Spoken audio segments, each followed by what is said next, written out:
रमज़ान अल मुबारक में पूरे महीने के फ़्राइज़ बनाकर फ्रीज़ करें। ना आपस में जुड़ेंगे और ना ही काले होंगे। अंदर से सॉफ्ट, बाहर से सुपर क्रिस्पी बनेंगे। 2 किलो आलू लिए हैं, इनको छील लेंगे, फिंगर शेप में काट लें। अब इनको वॉश कर लें ताकि स्टार्च निकल जाए। खुला पानी ले लें, इसमें हाफ़ टेबल स्पून नमक डालेंगे। नमक डालने से सॉल्टी फ्लेवर आएगा। हाफ़ टी स्पून हल्दी, हल्दी डालने से फ़्राइज़ का कलर अच्छा आता है। 2 टेबल स्पून सिरका, सिरका डालने से आलू बॉयल करते हुए टूटेंगे नहीं और जब फ्रीज़ करेंगे तो इनका कलर भी ख़राब नहीं होगा।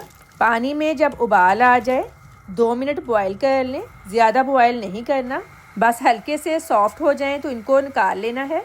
आप लोगों से रिक्वेस्ट है, अगर आप लोगों को मेरी वीडियोस पसंद आती हैं तो प्लीज़ लाइक और शेयर लाजमी कीजिएगा और चैनल को भी सब्सक्राइब लाजमी कर दिया करें। 2 मिनट हो गए हैं, स्ट्रेनर में निकाल लें।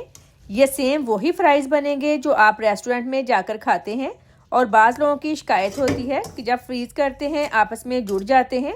इस वीडियो को फॉलो करने के बाद आपके फ़्राइज़ जुड़ेंगे भी नहीं और जब फ्राई करने के लिए फ्रीज़र से निकालेंगे तो हर आलू अलग-अलग होगा।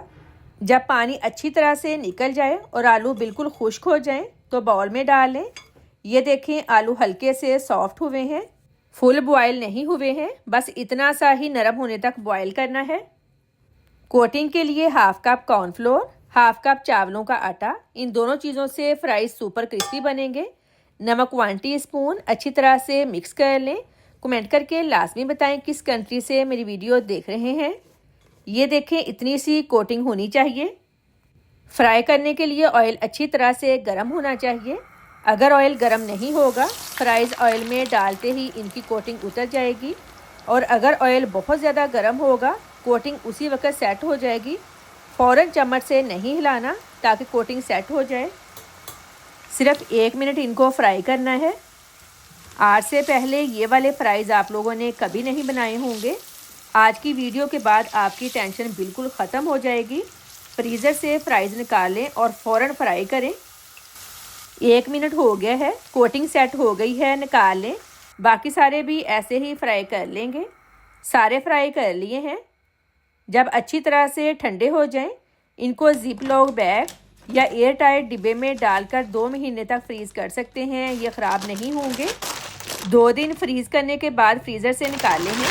रिज़ल्ट आपके सामने है। ये देखें, हर फ्राइज़ अलग अलग है, आपस में नहीं जुड़े हैं क्योंकि जब हल्का सा फ्राई करने के बाद फ्रीज़ करेंगे तो ऑयल की वजह से ये आपस में नहीं जुड़ेंगे। जितने फ्राई करने हैं निकालें, गरम ऑयल में डालकर क्रिस्पी होने तक फ्राई कर लें। आवाज़ से साफ ज़ाहिर है ये कितने क्रिस्पी हैं। अगर आपको मेरी आज की वीडियो पसंद आई है, लाइक और शेयर लाजमी कीजिएगा। अल्लाह हाफिज़।